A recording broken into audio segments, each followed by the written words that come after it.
ఏం తెలుసు ఆయన కోసం మాట్లాడుతున్నాను. మీరు నమ్మినా నమ్మకపోయినా ఆధార్ కార్డు కూడా లేదండి ఆయన. నేను బలవంతంగా తంపేపిస్తే చనిపోయే రోజు వచ్చింది ఆధార్ కార్డు. పడుకోవడానికి సరే మంచం లేదని మాకు అసలు మంచాలు లేవు, కిందే పడుకున్న వాళ్ళు ఉన్నారు. ఆ పరిస్థితుల్లో అత్తయ్య వాళ్ళు ఆర్డర్ పెడితే ఆ రోజే మంచం వచ్చింది.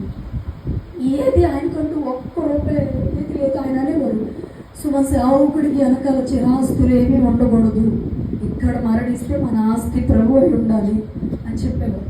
ఆ పరిస్థితుల్లో సునీల్ గారు అలా అక్కడ ఉన్న వ్యక్తులు మాట్లాడుతుంటే నాకు చాలా ఏడ్చుకుంటూ పరిశుద్ధుడైన సేవకుడి కోసం నేను చెప్పాలి, ఆయన ఎలా బతికాడు, ఆయన ఎలా ఉన్నాడు నాకు తెలుసా, వీళ్ళకి ఏం తెలుసా అని మాట్లాడితే నేను ఏడుస్తాను.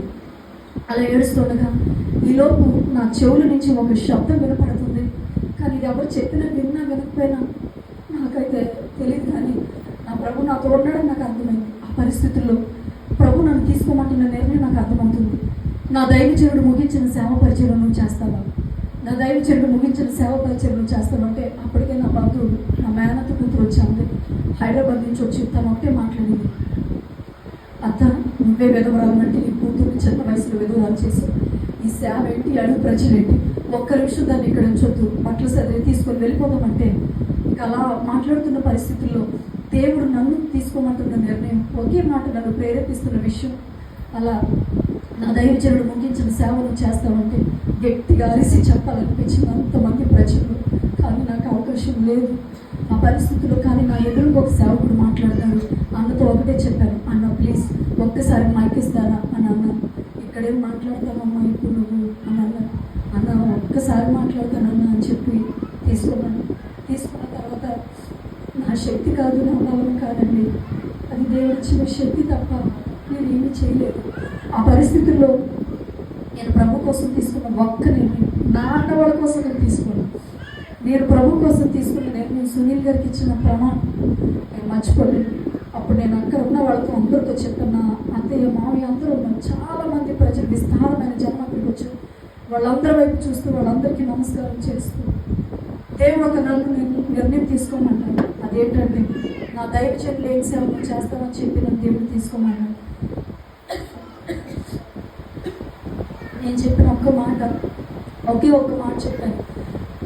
ఏమని చెప్పానంటే ఒక్కటే అన్నాను, ప్రభు తీసుకోమంటున్న నిర్ణయం నన్ను సునీల్ గారు ఎక్కడైతే చనిపోయారో, ఇప్పుడు ఎక్కడైతే సమాధి చేపడుతున్నారో తిరిగి నా ప్రాంతానికి వెళ్ళిపోకుండా, తిరిగి నా స్వదేశీల దగ్గరికి వెళ్ళిపోకుండా, తిరిగి నా ఊరికి వెళ్ళకుండా, వివాహం చేసుకోకుండా తిరిగి ఇదే అడవి ప్రాంతంలో నేను సేవ చేస్తాను, నా కోసం మీరందరూ ప్రార్థన చేయండి అని చెప్పాను. అలాంటి పరిస్థితుల్లో నేను ఎప్పుడైతే ఆ మాట చెప్పానో వెంటనే అక్కడి నుంచి ఆ మాట వినడంతోనే సమాధి కార్యక్రమం నాకు కూడా కొంతమంది ఆగకుండా వెళ్ళిపోయారు. ఆ సందర్భంలో నేను చాలా ఏడ్చుకున్నాను. సునీల్ గారు సమాధి కార్యక్రమం చేయడానికి కూడా సరిగ్గా అవ్వలేదు. కానీ నా సంఘ బిడ్డలే చేశారు, అక్కడ అంతా వాళ్ళే చేశారు. అంతా అయిపోయింది, అందరూ వెళ్ళిపోయారు. అమ్మ, నేను, అన్నయ్య, చెల్లి, వీళ్ళు. అయితే నేను ఒక్క విషయం అడిగిన, అన్నయ్య సునీల్ గారు లేని జీవితంలో ఊహించుకోలేదు, రేపు మీరు వెళ్ళిపోతున్నాను, తిరిగి నేను మీ వెనకాల రాలేనన్నా, నేను ఒక్కదాన్ని ఇక్కడ సేవ చేయాలి. అయితే మిమ్మల్ని ఒక్క విషయం అడుగుతాను, నాతో పాటు కలిసి ప్లీజ్ ఒక్క 2 నెలలు నాకు సహాయం చేస్తానని చెప్పి అడిగాను. ఆ మాటకి అన్నయ్య కూడా ఒప్పుకున్నాను. ఇలా ఉంటున్నది అక్టోబర్ మీటింగ్స్ నేను ఆల్రెడీ పెట్టాను. ఆ మీటింగ్స్ 3 రోజుల మీటింగ్స్ ఏ డేట్లో అయితే సునీల్ గారు అన్నారు అదే డేట్లో నేను మీటింగ్స్ పెట్టాను. స్టేజ్ ఎక్కడం, మాట్లాడడం, మైక్ పట్టుకోవడం అస్సలు నాకు చేత లేదు కాదు. మొదటిసారిగా నా చేతిలోకి మైక్ వచ్చింది, ఏం మాట్లాడాలో అర్థం కావట్లేదు. ఆ పరిస్థితుల్లో నా సంఘం అంతా ఏడుస్తున్నారు నన్ను చూసి. ఆ దేవుడు మాత్రం చాలా శక్తినిచ్చారు. ఆ టైంలో 2వ రోజు కూడా నన్ను దైవచంద్రాలుగా ఒక దైవచనుడు అభిషేకించారు. దేవుడు నన్ను మిమ్మల్ని అభిషేకించేయమన్నారు. 13 గంటలు ప్రార్థనలో ఉంటారు ఆ పరిశుద్ధులైన సేవకులు. అలా అయిపోయిన తర్వాత దేవుడు అక్కడ చేసిన అద్భుతం ఏంటంటే, అప్పుడు వరకు సంఘానికి రాని యవనస్తులు, అప్పుడు వరకు పరిచయం చేయని యవనస్తులు అప్పుడు మందిరానికి రావడం ప్రారంభించారు. సునీల్ గారు ఒక్క మరణం ఆ రోజు నా సభ ముగింపులో 21 మంది రక్షణలోకి వచ్చారండి. వాళ్ళు చప్పట్లు కొట్టి వేసే సేవకు వచ్చిన యవనస్తులు ఉన్న యవనస్తులు ఈరోజు నాతో పాటు ఉండడం, వాడు తీర్మానం తీసుకొని మరి ఎప్పటికీ మేము దైవజనులు దూరం కావాలి, ఇప్పటికీ ఆ సేవలోకి వచ్చేస్తున్నాను ఉన్నారు. ఇప్పటికీ అట్లా ఉంటుండగా నా సాక్షి యూట్యూబ్లోకి వెళ్ళింది. చెప్పినంత సులువు కాదు సేవ అంటే. మగవాళ్ళు చేస్తేనే కొన్ని పరిస్థితులు. ఇప్పుడు నేను అక్కడ నిలబడితే ఆడదాన్ని అనేసరికి ఎంత చులకనగా మాట్లాడతారు. ఎన్ని పరిస్థితులు వస్తాయో, ఒంటరిగా సేవ చేయాలి, ఎలా వెళ్ళాలి, ఎవరిని తీసుకెళ్ళాలి అనే పరిస్థితులు అడుగులు ఎట్లా ఉంటుందో తెలియదు. ఆ పరిస్థితుల్లో నా సాక్షి యూట్యూబ్లోకి వెళ్ళింది. యూట్యూబ్లోకి వెళతంతో ఇక్కడ నీకు ఏం చెప్పాను ఆ రోజు అయ్యే చెప్పాను. అక్కడ వాళ్ళు నన్ను ఊరు రామ్కోర్ దగ్గరికి పిలిచారు. 70 మంది పురుషులకు వాళ్ళు పిలుస్తూ అంటున్నారు, ఈ ఊరు నుంచి వెళ్ళిపోతావా, ఊళ్ళో ఉన్న చర్చి పడేస్తావా అని అడిగారు. నాకు ఏం చెప్పాలో అర్థం కావట్లేదు. చాలా ఏడ్చుకొని వెళ్ళాను నేను దేవుడి దగ్గరికి. యేసయ్య నీ చిత్తం అయితే నాయన వాళ్ళతో నువ్వే మాట్లాడు. ఎందుకంటే ఏజెన్సీలో ఒక్కసారి నిర్ణయం తీసుకున్నారంటే పోలీసులు ఉండరు, ఎవరి మాట వింటండి, వాళ్ళ నిర్ణయాలు వాళ్ళే చేస్తారు. ఆ పరిస్థితుల్లో ఒక్క ప్రార్థన చేసుకొని వెళ్ళాను. ఆ రోజు నా దేవుడు నా పక్షాన్ని చేసిన అద్భుతం ఏంటంటే అన్నీ మాట్లాడుతున్నారు. కొంతమంది అయితే అసలు నా మీదకి వచ్చేసరికి తాగిస్తున్నారు. దీనికి అలా కదండి, దాన్ని అలా కదని చెప్పి మాట్లాడడం ప్రారంభించారు. సునీల్ గారు ఎప్పుడైతే నా దగ్గర లేకపోయేసరికి చాలా భయంకరంగా నన్ను చేశారు. అక్కడ పరిస్థితుల్లో నేనకేమీ చెప్పలేక ఆ ఊరు పెద్ద అన్నాడు, ఏమ్మా ఇన్ని మాట్లాడుతూ ఏం మాట్లాడగాను. ఒకటే మాట చెప్పాను, నాన్నగారు నేను ప్రభువైన యేసుక్రీస్తుని నమ్ముకున్నాను. మా నాన్నగారు చనిపోయారండి. నాకు 2 పిల్లలు కూడా ప్రభువుని చనిపోయారు. జీవితాంతం ఆయనతోనే ఇక్కడే ఒక సేవ చేయాలనుకున్నానండి. ఆయన కూడా ప్రభువుని చనిపోయారు. నేను ఆయనకు మాట ఇచ్చానండి, ఏం జరిగినా ఇక్కడే ఉంటానండి. నా అన్న వాళ్ళు అందరూ వదిలేసి వెళ్ళిపోయారండి. ఒకవేళ నేను ఏదన్నా పొరపాటు మాట్లాడితే మీ అందరు కాళ్ళు పట్టుకుంటానండి. ఇక్కడ ఎంతమంది కాళ్ళు పట్టుకోమంటే అంతమంది కాళ్ళు పట్టుకోండి. నేను సిద్ధంగా ఉన్నాను. ప్లీజ్ నన్ను ఊరి నుంచి వెళ్ళిపోమని చెప్పు. మీరే నా బంధువులుగా నా స్నేహితులుగా బ్రతుకుతున్నారని చెప్పి ఆ రోజు నేను చెప్పిన మాట ఆ ఊరి పెద్ద ఒక్కసారి లేచి నిలబడి నువ్వు ఇంటికి వెళ్ళిపోమ్మా అన్నాడు. నాకేం చెప్పాలి అర్థం కాదు. ఒక్కసారి ప్రభు మబ్బు తెరిచినట్టుగా, మబ్బు విడిపోయినట్లుగా నా సమస్య విడిపోయింది. అక్కడ నేను ఇంటికి వచ్చేసాను. అలా వచ్చేసిన తర్వాత వాళ్ళందరూ ఆ పెద్ద మీద చాలా విమర్శ అయిపోయారు. మాకు న్యాయం, ఆ అమ్మాయికి న్యాయం అంటే ఆ అమ్మాయికి ఏమీ తెలియదు. ఈ ఊరి ఇక్కడోళ్ళు చెప్తేనే అమ్మాయి చెప్పిందని చెప్పి మాట్లాడుతూ ఆయన చేశారు. ఏ ఊరి పెద్దలు అయితే నన్ను అక్కడ తీసుకెళ్ళి నిలబెట్టారు. దేవుడు మహాకృప. ఈ రోజుకి ఆ ఊరి పెద్దలు నేను ఎక్కడికి వెళుతున్నా 2 చేతులు జోడించి నమస్కారం పెట్టే స్థితిని దేవుడు ఇప్పటికీ ఆ ప్రాంతాల్లో ఇచ్చాడు. అలాగే మీరు కొట్టిన చప్పట్లు మనకు వెళ్ళాలి మహిమ. ఒకే ఒక్క మనం చెప్తాను, ఎక్కడికి వెళ్ళాను అయిపోయింది. ఇంకా మీరు అనుకోవచ్చు, ఒకరు అనవచ్చు, నాకు ఆశలు కోరికలు అన్నీ ఉంటాయి. కానీ చంపుకొని బతకడం అంటే జీవితం చాలా కష్టమండి. అది కూడా మగోడు లేకుండా ఉండాలంటే దాని వెనకాల ఎన్నో మాటలు వస్తాయి. అనుమానిస్తాను, తప్పు చెప్పాను చేస్తామని అంటారు. అయినా సరే తట్టుకుంటూ దిగముందుకుంటూ ఏమీ ఆశించకుండా ఆ ఏజెన్సీలో సేవ చేయడానికి దేవుడు నాకు బయటపడిపించాడు. నేను ఎక్కడికి వెళ్ళి మాట చెప్తాను. మీ అందరూ కూడా నా 2 చేతులు జోడించుకోవడం మాట చెప్తున్నాను. అదేంటి అంటే దేవుడు చాలా త్వరగా రాబోతున్నారు.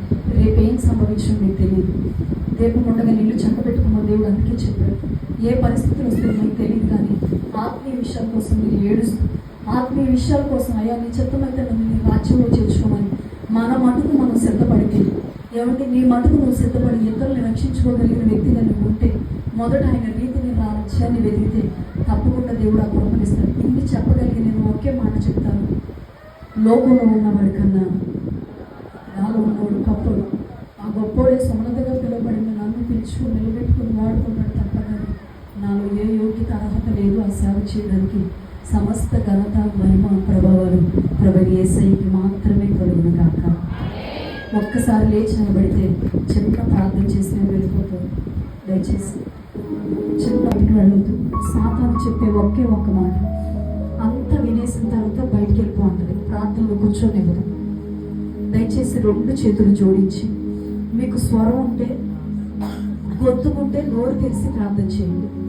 స్వరాలు తెరిచి యేసయ్యతో చివరి కూర్చున్న కుర్చీలో కూర్చున్న వాళ్ళందరూ కూడా అన్న ఒకసారి ప్రార్థన చేయండి, అమ్మ ఒకసారి ప్రార్థన చేయండి. నువ్వేంటో, నీ స్థితిగతులు ఏంటో, నీ ఇంటికాడ పరిస్థితులు ఏంటో నీకు అన్నీ తెలుసు కదా.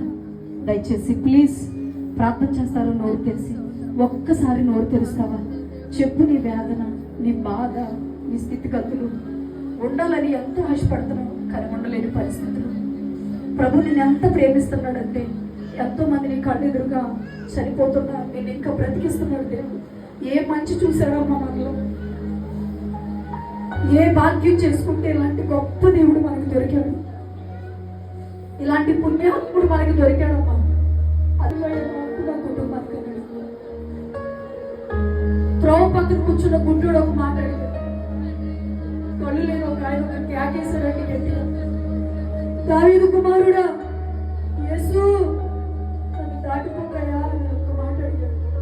ఈ రోజు నువ్వు అడగడానికి ఇంత సైలెంట్గా ఉండిపోతే ఇవ్వగలిగిన దేవుడు ఇంకెలా ఇస్తాడమ్మా? స్వరం తెలిసి యేసయ్యా అని చెప్పి మాట్లాడి నా కుటుంబాన్ని, నన్ను నువ్వు మీకు అప్పగించుకునే బాధ్యత ఇచ్చి, ఇక నువ్వు అనుకున్నంత సమయాలు లేవు, సమయం సమీపించున్నదని దేవుడు చెప్తున్నాడు. దయచేసి ఈ సభ ముగింపు నీకు అర్థం కావాలి. పాదాలు పట్టుకొని వీలైనంత మటుకు కన్నెడు, మీలో కొంతమంది కన్నెడుతో ప్రభువుని అడుగుతున్నారు. ఒకవేళ ఈ హృదయంగా కఠినమైపోతున్నా, ఇక్కడున్న నా ప్రియ పెద్దలారా దయచేసి అలాంటి పరిస్థితులు రానివ్వు. పిలవండి ఒక్కసారి యేసయ్యా, పిలవండి ఒక్కసారి యేసయ్యా. నా పరిస్థితులు మార్చయ్యా, నా కుటుంబ పరిస్థితులు మార్చండి. నా వేదన రోగాలు నీకు తెలుసయ్యా, నేనేంటో నీకు తెలుసు కదా ప్రభు. ఎవరున్నా లేకపోయినా ఎన్నో సందర్భాల్లో నీవే నన్ను నడిపించుకుంటూ తీసుకుని వెళ్ళావయ్యా. అన్ని నీకు దూరం కాకుండా ఈ కలువరి శిలువలో చూపిస్తున్న ప్రేమ లోపలి వాళ్ళని ప్రజల వైపు నేను మెల్ల చేతులు చాపుతున్నా. నా ప్రియ బిడ్డ, నా ప్రియ కుమారుడు, రా నా చేతుల్లో, రా నా శిలువ నీడలోకి అని చెప్పి నేను మాట్లాడుకున్నాను. నీ బాధ నా బాధగా ఎంచుకుంటానన్నా, నా శ్రమ నీ శ్రమగా ఎంచుకుంటానని చెప్పాను తండ్రి. తట్టుకోగలిగిన శక్తిని ఇస్తానన్నా, ఓర్చుకోగలిగిన శక్తిని ఇస్తానన్నా. దేవుడు ఒక్కసారి ఆయన పాదాలు పట్టుకున్నాడు.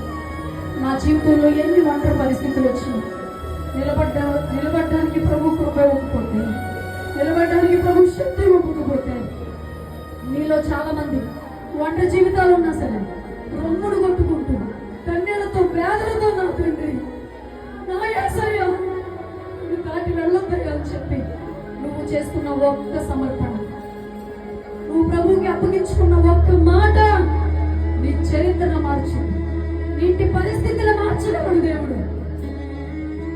ఆ పాటలు పట్టుకొని యేసయ్య పాటలు పట్టుకున్నాడు. తల్లి గర్భంలో పిండంగా రూపింపబడిన మునిపే ఆయన నిన్ను చూశాడు. నువ్వు ఎక్కడికి వెళ్ళినా ఆయన నీతో వస్తానని చెప్పాడు. అది అగాధమైన పాతాళమైన ఆయన నీతో ఉంటానని చెప్పిన దేవుడు పాదాలు పట్టుకుని ఒక్కసారి రెండు చేతులు జోడించి ఒక్కసారి స్వరం తెరిచి ప్రార్థన చేయండి. ఒక్కసారి నీ ప్రార్థన వేసే వెళ్తున్నాడు. నువ్వు సాక్షాత్తు దైవ సన్నిధిలో ఉన్నావన్న సంగతి మర్చిపో. ఆయన ఇక్కడ దిగి వచ్చి ఉన్నాడని నమ్మింది, ఆయన ఇక్కడ సంచరిస్తున్నాడని నువ్వు నమ్మి వెళ్ళాలి. ఆయన నీ మీదకి రావాలని, ఆయన ఆవరించాలని ప్రార్థించి ఆయన ఎక్కడికి వెళ్ళి నీతో వస్తాడు. దేవుడు పాదాలు పట్టుకున్నాడు.